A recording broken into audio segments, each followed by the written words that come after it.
La manera principal en la que los negocios prosperan es dándole a los consumidores lo que buscan, lo que quieren. Si quieren una casa más grande, pues se hace casas más grandes. Si quieren un mejor servicio, pues les damos un mejor servicio. No hay problema, lo que pida se les da. Que quieren que su coche tenga 10 altavoces, pues les ponemos 20. Que quieren 2 airbags, les damos 8. Que quieren lo que quieran de una manera u otra, siempre los negocios buscan mantener al cliente satisfecho. Si realmente quieres hacerte un hueco en el mercado, si quieres que tu producto prospere, que sea vendido, que tenga éxito, si quieres que tu negocio de alguna manera continúe y adelantarte a la competencia, algo que siempre tendrás que hacer es modificar el producto y el mensaje conforme a las demandas del cliente. Hoy en día, algo que es tan común en el mundo de los negocios y que entendemos que tiene que funcionar así, pero hoy en día esta mentalidad se ha infiltrado en nuestras iglesias. Que la gente se queja de que el servicio es muy largo. La gente se queja de que Rubén predica muy largo. Pues se acorta el sermón, se acorta el servicio. Que es demasiado formal. Pues de alguna manera lo hacemos menos formal. Si te parece que el mensaje es muy directo, que te ofende, que te molesta, que te condena, que no es para ti, que es difícil de entender, que usa palabras muy grandes, que habla de la teología, habla de doctrinas, o que ni mucho menos satisface tu gusto, no te preocupes, cambiamos el mensaje, te damos lo que quieras, aunque te lleve al infierno. Esta nueva versión de cristianismo es una democracia, en la que cada persona en la iglesia se ha convertido en un asesor de imagen. Ahora tenemos todos derecho, voz y voto, a decir cómo tiene que ser la iglesia. Tu opinión cuenta más que la voluntad de Cristo mismo. Cuenta más que el propósito que Cristo estableció para su iglesia. Cuenta más que lo que Cristo ha dejado en su palabra para su iglesia. Porque lo que importa es que tú estés con él. Es un cristianismo al gusto del consumidor. Es un cristianismo aguado. Es un cristianismo que presenta realmente un nuevo camino. Pero un nuevo camino falso, que diluye y malinterpreta el evangelio bíblico para así convertirlo en algo atractivo a los ojos de un mundo incrédulo para quienes el evangelio es necedad, tal y como vimos y mencionamos ayer. Lo saboreas, es un placer, es algo que te queda bien, te queda a tu medida. Y debido a este cristianismo para consumidores, las iglesias se han convertido en lugares donde el pecador se siente cómodo, donde se predica de tal manera que nadie se siente confrontado con su pecado, que nadie busca la santidad, que un incrédulo sin Cristo puede venir y sentarse en esos bancos y estar tan cómodo con su vida que se va por esas puertas como si nada hubiese pasado, sin ver la necesidad del arrepentimiento.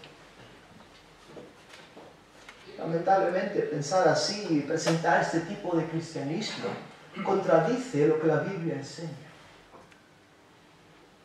La iglesia primitiva, la primera iglesia, actuó de manera bien diferente a la iglesia contemporánea. Bajo la acción directa del Espíritu, lidiaron con el pecado con rapidez, de manera drástica, dramática, purificando así a la iglesia.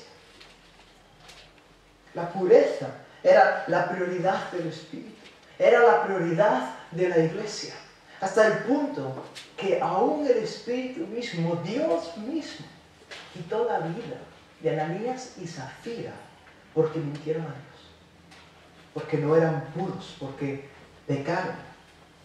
El Espíritu arrancó el pecado de en medio de esta iglesia primitiva. Y el resultado de la purificación, el resultado de este evento, de esta acción tan dramática que, gloria a Dios que en su gracia hoy en día no nos saca la vida cada vez que mentimos en la iglesia.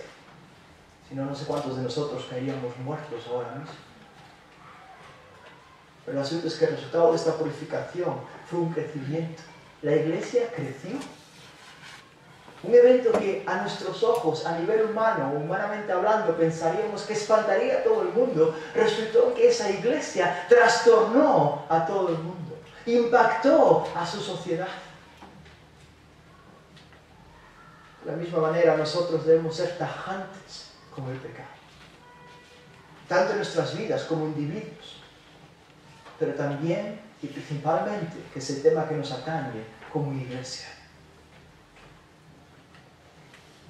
Ayer estudiamos y vimos cómo una iglesia madura trastorna al mundo usando el lenguaje de Hechos 16:7, la acusación que decía del apóstol Pablo: este hombre va por ahí trastornando el mundo entero, impactando el mundo con el mensaje del Evangelio. Ayer empezamos a estudiar ese tema y vimos como una iglesia madura es una iglesia que trastorna el mundo, una iglesia que en su madurez promueve la unidad y proclama la sana doctrina. Hoy vamos a ver cómo el cemento que solidifica esa madurez es la pureza. De nada vale que hablemos de unidad y doctrina. De nada vale que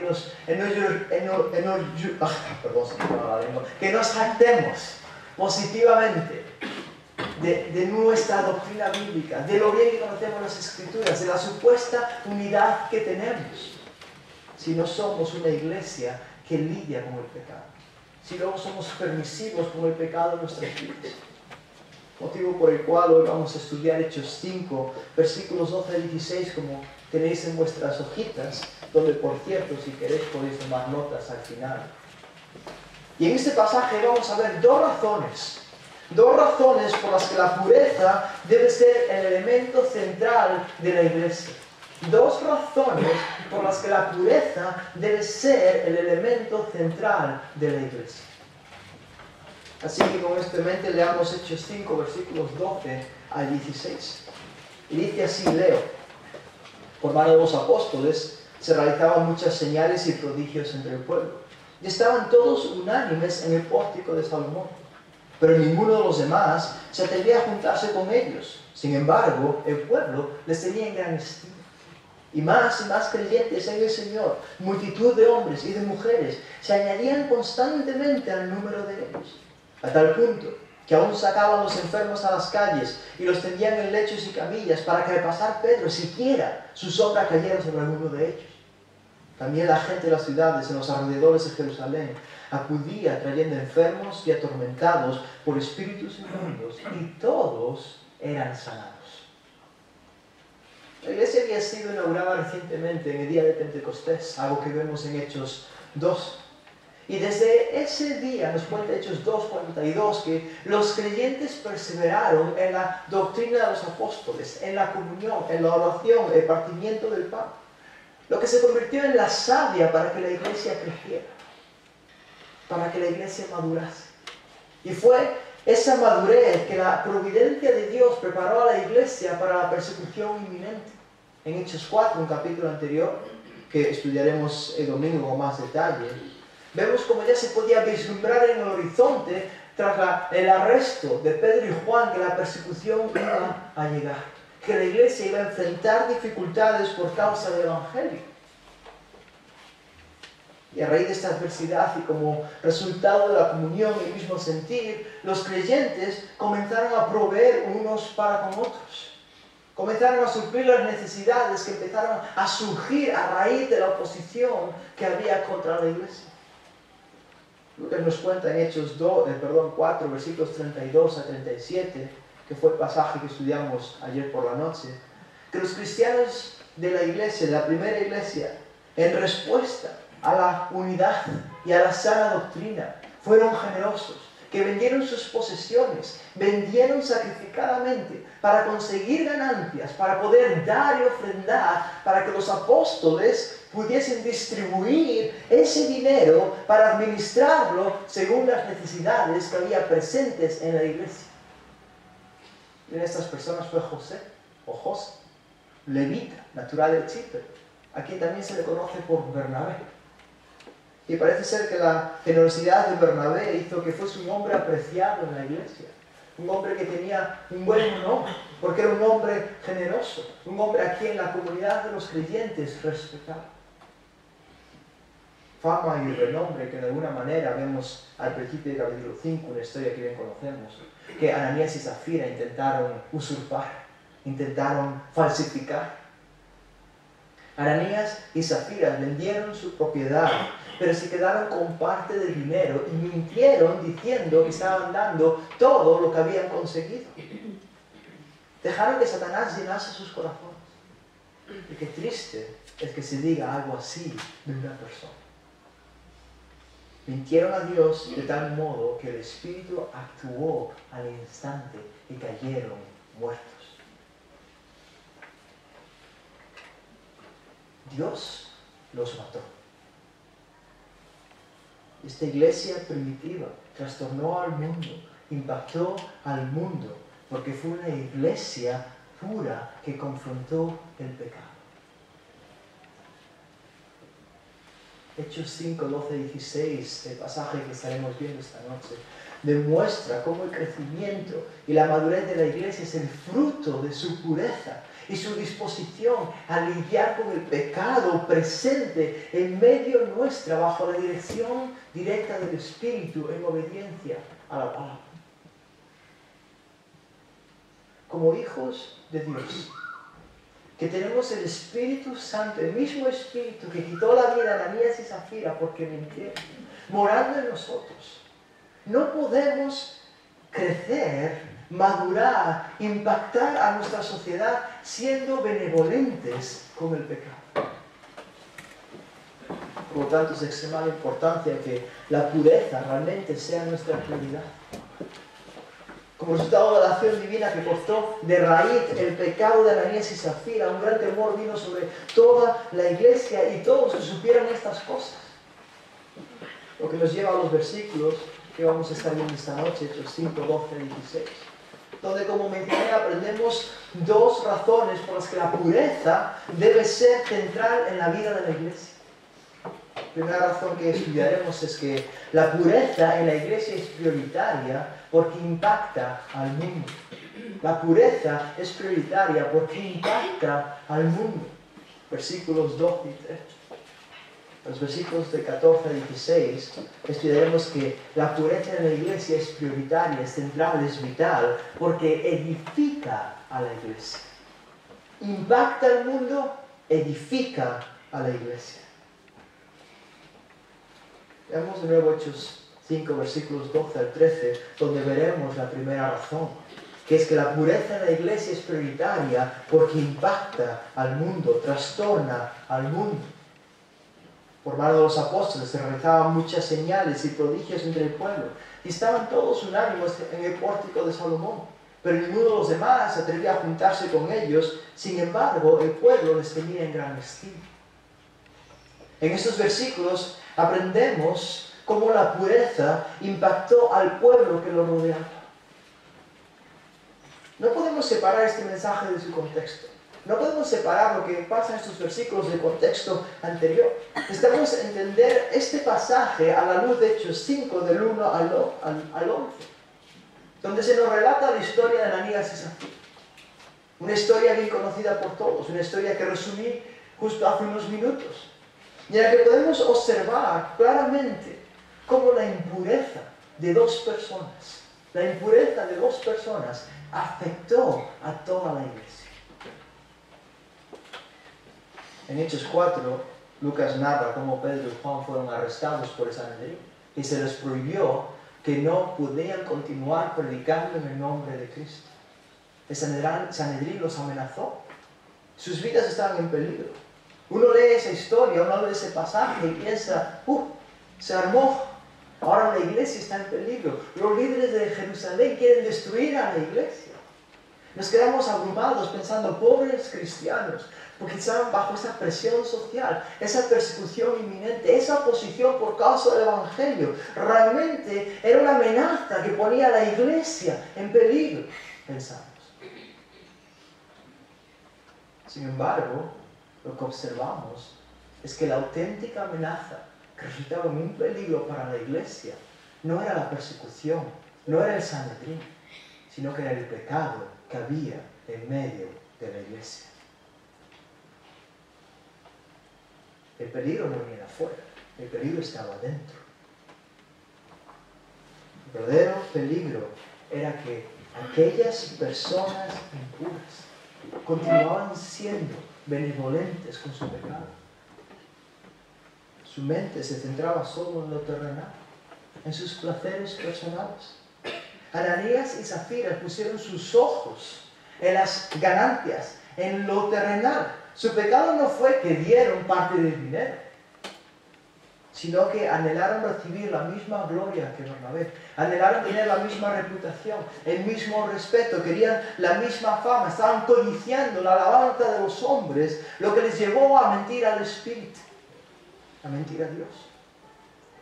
Cuando Lucas dice que Ananías se quedó con parte de su precio. En el original, en el griego, está utilizando un lenguaje que es similar al mismo lenguaje que encontramos en la Septuaginta, que es la traducción del Antiguo Testamento al griego, en la historia de Acán. Acán, cuando el pueblo de Israel entró en la tierra prometida. No sé si os acordáis de la historia, pero en Josué 6 y 7 tenemos que el primer obstáculo, después de estar en el desierto por 40 años, cuando por fin ya van a entrar en la tierra prometida, el primer obstáculo que se encuentran es con una ciudad fortificada, Jericó. Una ciudad con unos muros impenetrables. Pero Dios, sabemos, una historia que todos escuchamos en la escuela dominical muchas veces, de manera milagrosa, después de que caminasen alrededor de la ciudad por varios días, varias veces, tira y derriba las murallas, abriendo de par en par las puertas a Israel para que conquistasen a sus enemigos y entrasen en posesión de la tierra prometida. El único requisito, porque les da un requisito, en este caso, es que debían guardarse de las cosas dedicadas al anatema. Esa ciudad era anatema. No podían apropiarse de nada de esa ciudad, no podían codiciar ninguna de las riquezas de Jericó, tal y como vemos en Josué 6:18. Sin embargo, Acán, una vez que entraron, vio el botín y le pareció atractivo, le llamó la atención. Y encontró un hermoso manto de sinar, 200 ciclos de plata y una barra de oro de peso de 50 ciclos. Los codició, los tomó para sí y los escondió en su tienda, como vemos en Josué 7:21. Acán codició parte del anatema, codició parte de lo que Dios dijo, no cogerás nada. Así como Ananías codició parte del precio de la venta del terreno. Lo importante de esta historia, este paralelo que está haciendo Lucas al usar este tipo de vocabulario, es que nos está enseñando una gran verdad. Y es que el pecado de Acán afectó a todo el pueblo. De la misma manera, el pecado de Ananías afectó a toda la iglesia. Fijaos qué pasó con Acán. ¿Qué es lo que dice? ¿Cómo Dios describe ese pecado en Josué 7:1? Os lo voy a leer, Josué 7:1. Dice, mas los hijos de Israel fueron infieles porque Acán, hijo de Carmi, hijo de Zabdi, hijo de Zera, de las tribus de Judá, tomó de las cosas dedicadas del anatema, y la ira del Señor se encendió contra ¿quiénes? Los hijos de Israel. Por eso perdieron contra Ai, la siguiente ciudad que van a conquistar después de Jericó. Porque un solo hombre pecó y Dios se airó contra todo un pueblo. Fue un solo hombre quien codició, pero la ira de Dios se desató contra todo su pueblo. La acción impura de Acán afectó a todo el pueblo de Israel. Es justo lo que Lucas quiere enfatizar. Por eso usa este vocabulario. Que la impureza de Ananías y Zafira no era su problema. No te preocupes. Bueno, tú sufrirás las consecuencias de tu pecado, pero a mí me afecta. Es tu pecado, son tus decisiones, es tu cosa. Realmente es un problema que se convirtió en el problema de toda la iglesia. Por eso el Espíritu actuó de manera drástica y les quitó la vida. Porque sus acciones como individuos afectaron a la pureza de toda la congregación, afectaron a la pureza de la iglesia primitiva. Así que tenemos que dejar de pensar, dejar de creernos la mentira que nuestro pecado es cosa nuestra. Que cuando yo peco en la privacidad de mi corazón, soy yo el que decido pecar y que voy a sufrir las consecuencias de ese pecado si las sufro. Pensamos. Si tú estás caminando en impureza, si tú estás caminando en pecado en tu vida, estás afectando al resto de la iglesia. Estás afectando a la totalidad de la congregación de los creyentes. El pecado de una sola persona afecta a todo el cuerpo. Y va a tener repercusiones para todo el cuerpo. Una célula cancerígena, por ejemplo, es una sola célula. Una sola, única célula que, por cualquier cosa, decide dejar de funcionar como debe funcionar. Y empieza a replicarse, a dividirse. Y más células ahora continúan con el ADN de esta célula rebelde, por decirlo así, y empiezan a hacer lo que hizo esta primera célula, que ahora no está haciendo lo que se supone que tiene que hacer. De manera que ahora son 3 células haciendo lo que se supone que no tienen que hacer. De esas 3 tenemos luego 9 más, y así sucesivamente, mientras se va dividiendo una tras otra. Este crecimiento continúa lentamente, hasta tal punto que en algunos casos se convierte en metástasis y afecta a todo el cuerpo, causando la muerte de esa persona. Pero todo empezó con una sola célula que afectó finalmente a todo el cuerpo. Lo podemos poner en perspectiva.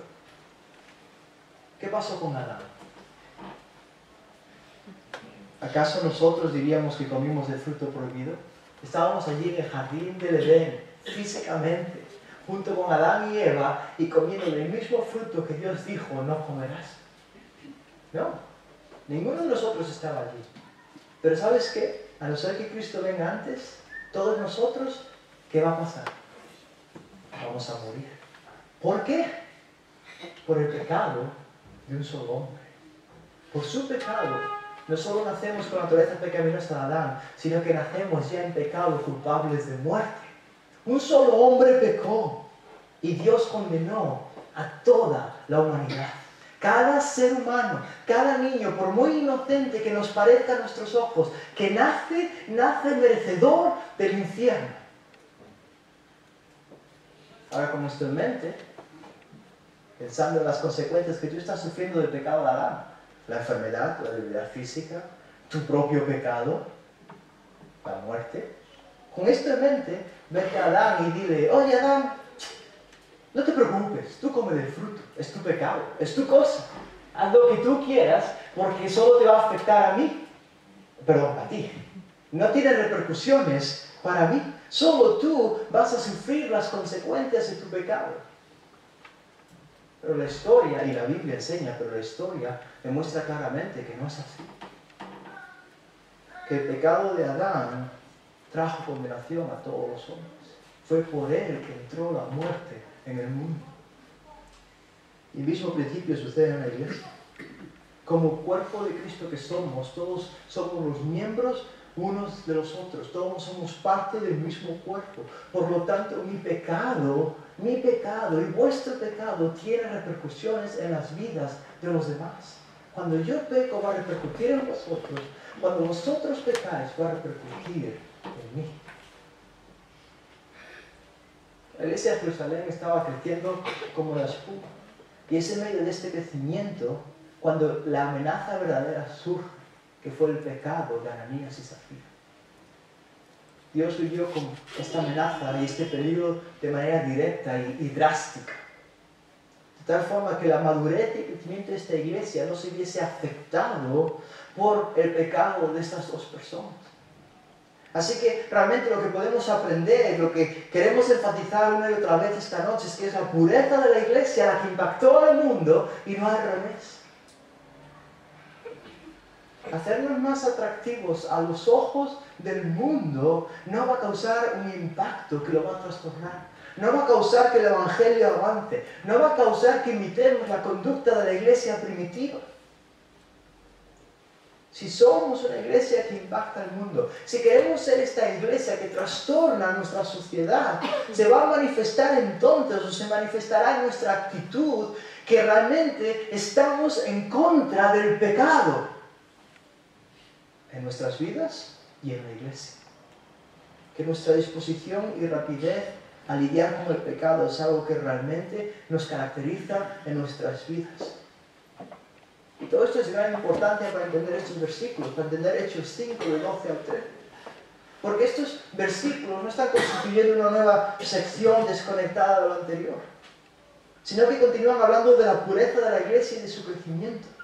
Y cuando Lucas dice en el versículo 12, por manos de los apóstoles se realizaban muchas señales y prodigios entre el pueblo, incluye las mismas señales y prodigios que tuvieron lugar con la muerte de Ananías y Zafira. Eso también fue una señal, eso también fue un prodigio, eso también fue un milagro. De alguna manera Pedro, pudo identificar que Ananías estaba mintiendo, lo mismo con Zafira. Algo que obviamente el Espíritu le reveló. Y fue esa acción milagrosa la que resultó en la pureza de la iglesia. Así como los enfermos eran curados por la mano de los apóstoles, de la misma manera la iglesia estaba siendo curada por mano de los apóstoles de su impureza. A veces vemos estas historias y pensamos que qué bueno sería tener apóstoles con nosotros. Tengo una reuma, cómo me duele la espalda, que de alguna manera hiciese un milagro, que me diese una sanidad y que se dejase de lado este cáncer que tengo o lo que sea. Y vemos que realmente solo la sanidad física es algo positivo. Solo ese beneficio físico que obtenemos es lo positivo de la obra de los apóstoles. Pero la muerte de Ananías y Zafira por manos de Pedro fue un milagro. Fue una obra del Espíritu, una obra que Dios realizó por medio de sus apóstoles. Y por lo tanto también es un hecho que, al igual que las sanidades, habla de la gloria de Dios, del poder de Dios. Lo importante de esto es que si Dios fue el que causó sanidades por mano de los apóstoles, y Dios fue el que causó la muerte de Ananías y Zafira por mano de los apóstoles, lo que aprendemos es que es la voluntad de Dios que lidiemos con el pecado. Que seamos una iglesia pura. De hecho, es algo que va a traer gloria a su nombre. La pureza que Dios obró a través de Pedro, y que leemos en el versículo 12, cobra todavía más relevancia si entendemos el concepto teológico de la frase que Lucas emplea en ese versículo, cuando dice eso, por manos de los apóstoles se realizaban muchas señales y prodigios entre el pueblo. Y estas señales y prodigios realmente son milagros que estaban confirmando o apuntaban a una realidad que previamente había sido anunciada. Es decir, eran acciones que obviamente se originaban en Dios, pero que estaban apuntando e indicando la realidad del nuevo pacto. Es como cuando conducimos a Madrid y salimos de Galicia, la primera señal que encontramos es que es Madrid, Benavente Madrid, 270 kilómetros. Ningún conductor en su sano juicio se bajaría del coche, abrazaría la señal y diría, por fin ya estoy en Madrid. Sino que entendemos que esa señal está apuntando a una realidad. La realidad es que Madrid está en esa dirección, allí está la ciudad, y que está a 270 kilómetros de distancia. Y esto es algo importante, porque estos milagros de los apóstoles se llaman señales. Y están exactamente haciendo la misma función, apuntando a una realidad. Lo importante no era la señal. La señal no es Madrid. Lo importante era que la señal apuntaba a Madrid. Y lo que hacían estos milagros de los apóstoles, tendemos a la luz del Nuevo Testamento, 2 Corintios 12, Hebreos 2:4 y otros pasajes que apuntaban continuamente a la realidad del nuevo pacto que ha sido establecido con la sangre de Cristo. Y esto es importante, porque dejadme que os lea Ezequiel 36, del 26 al 30. Fijaos que este pasaje, estos versículos que están hablando del nuevo pacto, la promesa del nuevo pacto. Dice, además os daré un corazón nuevo y pondré un espíritu nuevo dentro de vosotros. O sea, una de las bendiciones que tenemos es la vida del espíritu en el creyente. Quitaré de vuestra carne el corazón de piedra y os daré un corazón de carne. Pondré dentro de vosotros mi espíritu y haré que andéis en mis estatutos y que cumpláis cuidadosamente mis ordenanzas. Habitaréis en la tierra que di a vuestros padres y seréis mi pueblo y yo seré vuestro Dios. Os libraré de todas vuestras inmundicias, llamaré al trigo, lo multiplicaré, y no traeré hambre sobre vosotros. Y multiplicaré el fruto de los árboles y el producto del campo, para que no recibáis más el oprobio del hambre entre las naciones. Esos versículos, y lo que es importante para nuestro pasaje, el concepto teológico del nuevo pacto, es que realmente lo que aprendemos es que el nuevo pacto no solo habla de salvación, que es una verdad que en Jeremías 31 se promete, es el único pacto que ofrece perdón, sino que también es un pacto que erradicará la impureza de en medio del pueblo. En otras palabras, el nuevo pacto no promete solo el perdón de los pecados, sino que también garantiza la pureza del pueblo de Dios. Las dos cosas son parte de la misma moneda, son dos caras de la misma moneda, de un mismo folio. No puedes separar la salvación de la pureza. Y las señales de los apóstoles demostraban que ese pacto que promete salvación y garantiza la pureza del pueblo, ya ha llegado. Algo que bien sabemos cuando celebramos cada domingo, o los domingos que lo celebremos en la cena del Señor, recordando la muerte y resurrección de Cristo Jesús, recordando, esta es la sangre ¿de qué? De mi pacto, del nuevo pacto. Por lo tanto, si la Iglesia es beneficiaria de este nuevo pacto, y lo somos, disfrutamos de las bendiciones espirituales del nuevo pacto. Eso implica que no solo disfrutamos el perdón, sino también que realmente nuestro llamado a ser partícipes de esas bendiciones es la pureza, porque es un pacto que promete pureza. No sé si os estáis dando cuenta de las implicaciones de esto. Pero el asunto es que si tú profesas ser creyente, si estás aquí sentado, pues por sentado que estás profesando o has profesado que eres creyente. Si tú has hecho esa profesión o profesas esa creencia, entonces lo que estás afirmando es que eres partícipe o beneficiario de una realidad a la cual las señales de los apóstoles apuntaban como real, como verídica, como algo que ya ha sido establecido y inaugurado con la muerte de Cristo Jesús. Así que hemos sido hechos partícipes de las promesas. Hemos sido hechos conciudadanos juntamente con el pueblo de Dios. Somos santos y familia de Dios gracias al nuevo pacto. Así que si afirmamos ser creyentes, si afirmamos recibir todas esas bendiciones, si nos encontramos gozo y disfrutamos del hecho de poder ir a Dios y decirle Padre, porque somos parte de la familia divina, porque somos beneficiarios del perdón de los pecados prometido en el nuevo pacto. Si disfrutamos de la presencia del Espíritu en el creyente que está desde el momento de la conversión, y tanto nos alegramos de su obra continua en nuestras vidas, si hablamos de todos esos beneficios, todas esas buenas cosas que vienen con este pacto, también estamos hablando de que como miembros y beneficiarios del nuevo pacto, entendemos que nos llama a vivir en pureza. No separa las dos cosas. Si eres salvo, tendrás que lidiar con el pecado.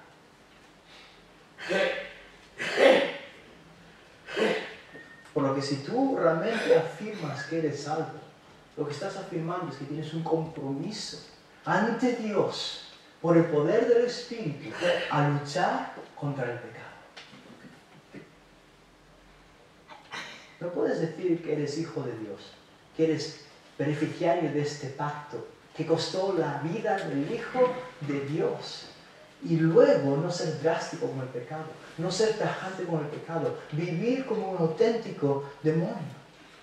Es imposible que hayas disfrutado la realidad del perdón y luego que vivas peor que el mundo, que aún los incrédulos no sepan que eres creyente porque tu vida es igual que la de ellos. Tu conducta está negando la realidad del nuevo pacto. Como si yo tengo este folio aquí, si yo ahora mismo tengo dos caras, el perdón y la pureza. Si yo rompo la cara de la pureza, y no lo voy a hacer porque son mis notas y quiero saber a dónde voy, pero si yo rompiese la cara de la pureza, estaría rompiendo la cara de ¿qué? la salvación. Porque son dos elementos que van juntos.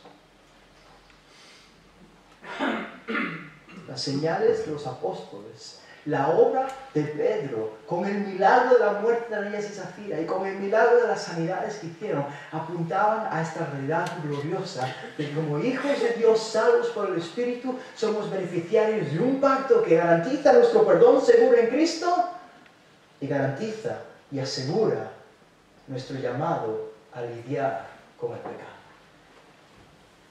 Por eso somos tajantes con el pecado. Por eso no podemos decir que realmente como creyentes no queremos o queremos pecar, disfrutar del pecado. Es una incoherencia. La propia salvación de Cristo, que trajo perdón, demanda que seamos santos. Que solo esta vida de santidad y pureza, y esta iglesia que entiende este concepto, que entiende y llamado como iglesia, realmente va a ser una iglesia que trastorna el mundo, como pasó con la iglesia primitiva y como vemos en nuestro pasaje en Hechos 5. La pureza de la iglesia resulta en unidad. La pureza de la iglesia trastorna al mundo. El pecado causa división y destruye a la iglesia. Pero cuando una iglesia está buscando la pureza, cuando una iglesia está buscando someterse a Dios y vivir en santidad, aunque eso suponga pasar por situaciones difíciles, por oposición, aunque suponga pasar por problemas, confrontando el pecado de otros, algo incómodo que a nadie le gusta, la iglesia estará unida. Porque estarán buscando el mismo propósito, que es vivir en santidad. La pureza tuvo un claro ejemplo, un claro impacto en la gente. No solo en la iglesia, pero lo tuvo en la gente. La gente en Jerusalén estaban temerosos de juntarse con los creyentes, como vemos en el versículo 13. Tenían miedo. La repentina muerte de Ananías y Zafira provocó que el resto de los incrédulos no quisieran asociarse con los creyentes, que no quisieran entrar por esas puertas. Esto no significa que ahora si somos una iglesia pura que lidia con el pecado, que vamos a dificultar la salvación de otros. Pero lo que sí está enseñando, lo que sí aprendemos en esta situación, es que es un catalizador que va a alejar a aquellos que no tienen un interés genuino en el Evangelio. La pureza en la iglesia va a hacer que una persona se lo piense 2 veces antes de entrar por esas puertas. Y la mejor herramienta evangelizadora que tenemos es ser santos, ser puros, obviamente acompañado con el mensaje del Evangelio.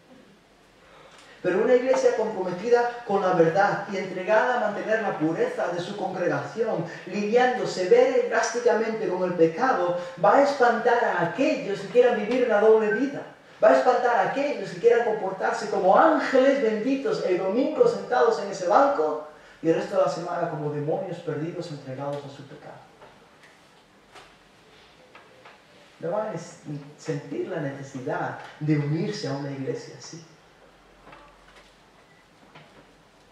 Realmente lo bueno de esto es que vas a ayudar a esas personas a que no caigan en un falso evangelio que los lleva a estar autoengañados. Que porque han hecho una profesión de fe, ahora piensan que son salvos cuando sus vidas no son vidas de pureza. Si nosotros, simplemente por evitar la confrontación, por evitar una situación difícil, no hacemos lo más compasivo y amoroso que podemos hacer por esas personas, que es ir con la verdad y confrontarlas con su pecado, diciéndoles que si tú profesas ser creyente, el pacto de cual profesas formar parte demanda que vivas en pureza, en santidad. Si tú no vives de esa manera, estás demostrando que nunca has sido salvo, que nunca has sido beneficiario del nuevo pacto. Personas así se podrán enfadar, pero ahora ya no tendrán excusas y no dirán ante Dios, yo pensé que yo era salvo. Yo lo pensé. A mí nadie nunca me dijo realmente que ese pecado me iba a llevar al infierno, que esa vida continua de pecado sin arrepentimiento me iba a llevar al infierno. La disciplina de la iglesia es esencial para esto. Ese proceso que Dios ha dejado para purificar a su iglesia. ¿Cuántas iglesias no están justamente buscando lo contrario? Quieren que el pecador se sienta cómodo. Quieren que realmente la iglesia sea un lugar agradable para el incrédulo y no para el creyente, hasta tal punto que el creyente se siente incómodo en la iglesia por las concesiones que se hacen para que el pecador esté cómodo en esos bancos. Por eso se evitan temas. Se evitan temas como el de hoy. Hablar de la pureza, hablar del pecado, de las demandas de la salvación en la vida del creyente. Sino que buscamos distracciones, buscamos manipular las emociones, buscamos cosas que de alguna manera es una satisfacción etérea, efímera, superficial. Hacemos que la iglesia se vuelva un centro social en el que el incrédulo, impuro, pecador se sienta satisfecho con su pecado. Que sea realmente, entonces, una iglesia que nunca lidie con la impureza de sus miembros. Porque al fin y al cabo lo que estamos diciendo es que a Dios le da igual el pecado. Porque si nosotros nos lidiamos con el pecado, entonces por implicación Dios, a quien decimos someternos y obedecer, entonces tampoco lidia con el pecado, no es importante para Él. Pero claro, si esto es cierto, o fuese cierto que no lo es, porque es que Dios envió a su Hijo a morir en la cruz. Porque en Isaías 53 aprendemos que a Dios le complació quebrantar al Hijo. Cuando dice, quiso quebrantar al Hijo, en el hebreo la palabra es complació. Encontró deleite en aplastar con el poder de su ira a su propio Hijo por culpa del pecado. Tan drástico es Dios para con el pecado, que le da igual destrozar a lo más querido, con tal de destruir el pecado, la pena del pecado, con tal de satisfacer su ira y su justicia, porque Dios es santo. Si Dios mismo fue tan drástico, dramático y tajante con el pecado, ¿cómo nosotros no debemos entonces hacer lo mismo? Preferimos hacer la vista gorda antes que enfrentar otro problema. No queremos confrontar a la gente. Pero no debe ser así. Si somos maduros, seremos puros. Y si somos puros, santos, veremos el pecado como Dios lo ve. Como la mayor ofensa que hay contra la persona divina. Una ofensa infinita, por ínfimo o pequeño que sea ese pecado a nuestros ojos. Y solo esta iglesia pura, solo esta iglesia que confronta y enfrenta el pecado, que lidia con el pecado, es una iglesia que impacta al mundo, que trastorna al mundo. No pensemos que es al revés. No caigamos en la trampa del enemigo, que cuanto más nos parezcamos al mundo, más vamos a atraer al mundo. Es al revés. Cuando menos nos parezcamos a ellos, más Dios va a usar esa pureza para atraer gente a su reino. Así que el impacto de la iglesia no se mide por el respeto que tenga la sociedad allá afuera. No se mide por el respeto que nos muestren los políticos o porque hayamos logrado ciertos logros a nivel nacional de manera política. No se manifiesta de esa manera porque ahora los evangélicos tengan un rol político o social en este país. Ahora se nos escucha, saben que existimos. Ya no solo es la iglesia católica, también está la evangélica.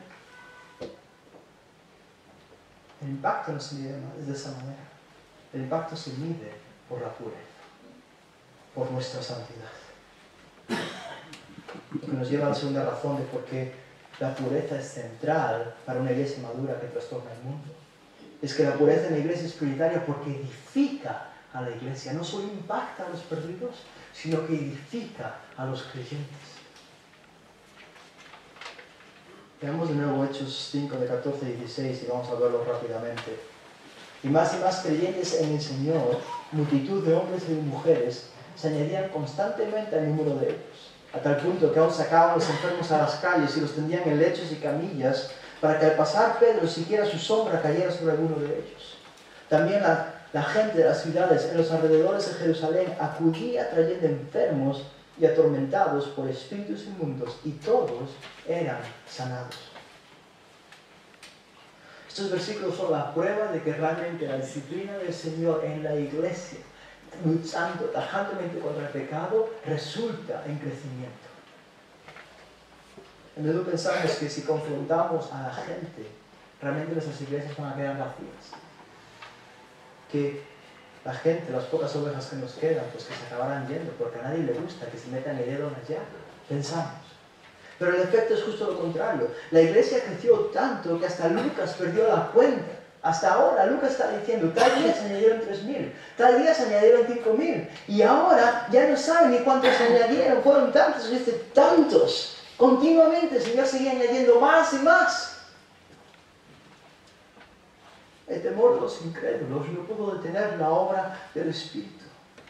Razón por la que no debemos acomodar el estándar de la pureza divina en base a lo que el mundo define como puro.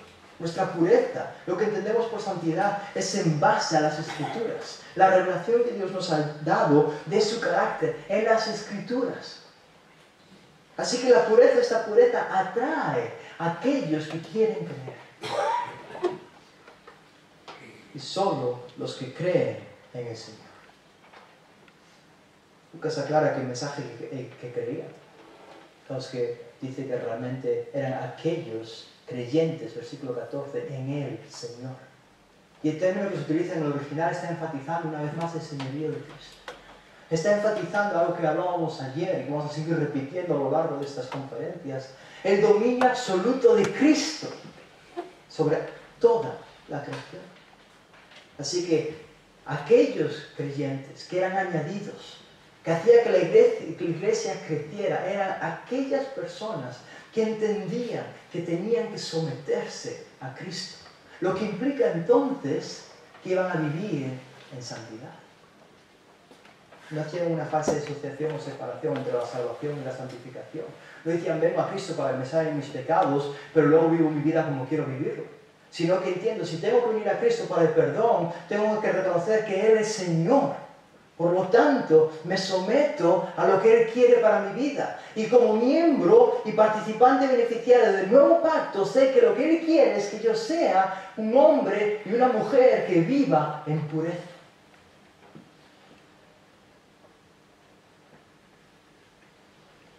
Así que realmente entendemos que no buscamos la pureza porque sí.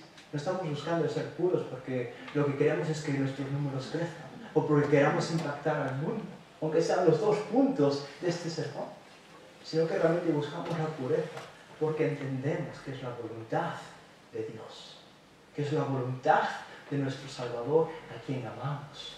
Y Jesús dijo, si me amáis, obedecéis mis mandamientos. Así que Jesús quiere una iglesia pura, sin mancha. Efesios 5:27 enseña que la está purificando para presentarla un día gloriosa, sin mancha y sin arruga. Así que si hemos creído en el Evangelio, hemos sido añadidos a esta iglesia que ahora Jesús está transformando para presentarla pura. Así que si Jesús quiere una iglesia pura, por implicación, si yo soy miembro de la iglesia, tengo que ser, ¿qué? Puro. Estos son los creyentes maduros, estos son los creyentes que ayudarán a crecer a la congregación local. Estos son los creyentes que van a impactar al mundo. Son los creyentes que realmente producirán o realmente manifestarán, mejor dicho, la madurez de la iglesia.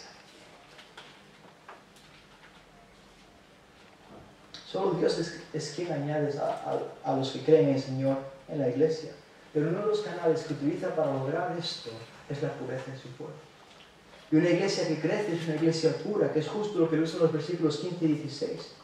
Que estos milagros realmente que sucedían por medio de los apóstoles eran señales, como mencionamos, de la realidad de la salvación. Y están ilustrando el poderoso crecimiento de la iglesia.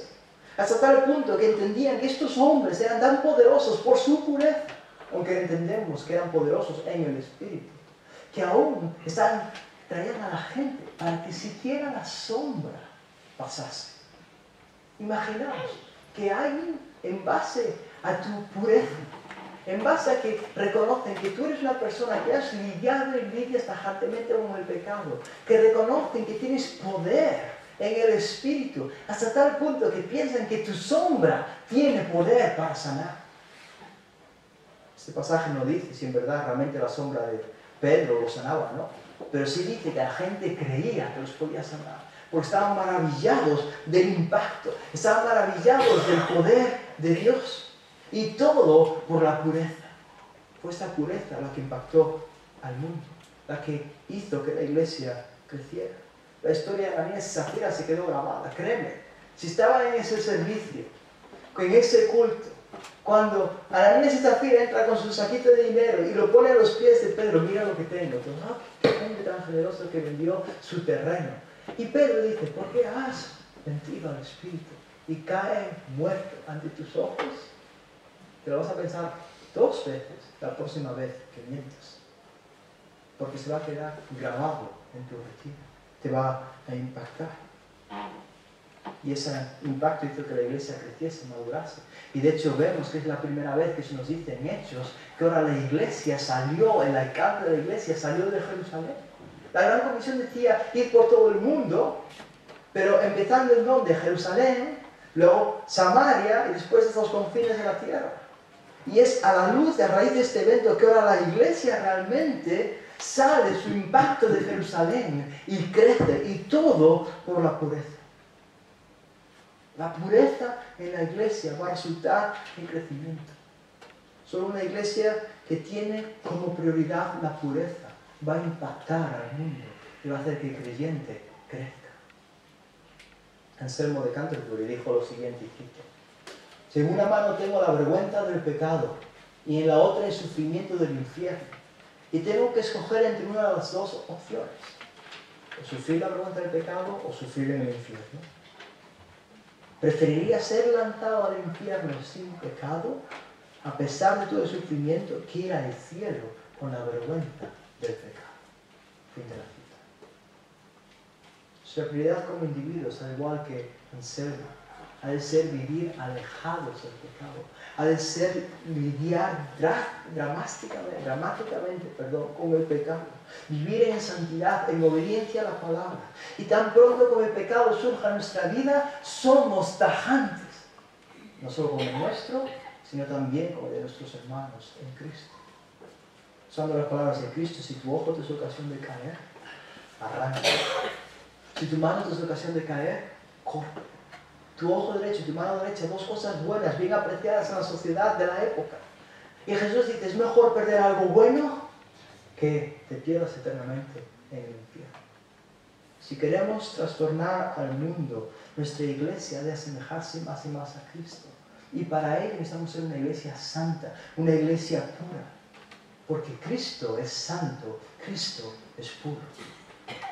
Por lo tanto, vivamos en pureza, en medio de un mundo impuro, para que así atraigamos a gente impura a la pureza de Cristo. Oremos.